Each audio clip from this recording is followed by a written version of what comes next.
Cysteine. There is some evidence that cysteine, not to be confused with cysteine, has certain therapeutic value as a nutritional supplement.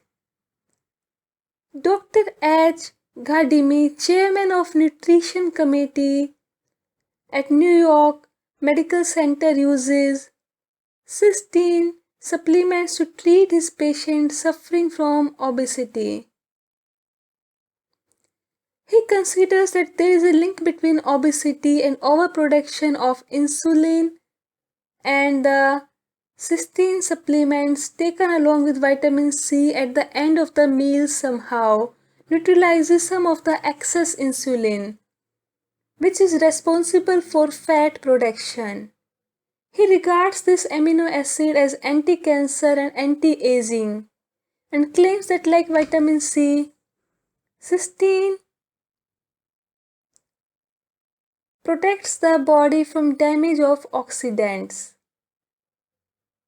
When one or more of the essential amino acids are left out of the diet, symptoms similar to those of vitamin deficiency may be experienced, such as low blood pressure, anemia, poor muscle tone, slow healing of wounds, loss of weight, poor resistance of infections, and bloodshot eyes.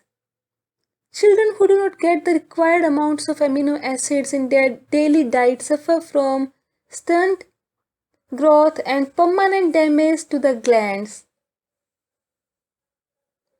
On the other hand, those getting the full quota of amino acids in their diet will be rewarded with vigor, vitality, and long life. The best food proteins, all with the essential amino acids, are found in almonds, cheese.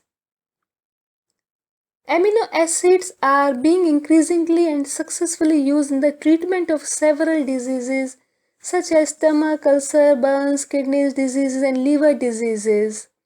It has also been observed that the disease of the old age can be largely prevented if elderly persons obtain the proper food supplements of amino acids, vitamins, and minerals. Amino acids are needed at every stage from infancy to old age to repair worn out tissues and to create new ones.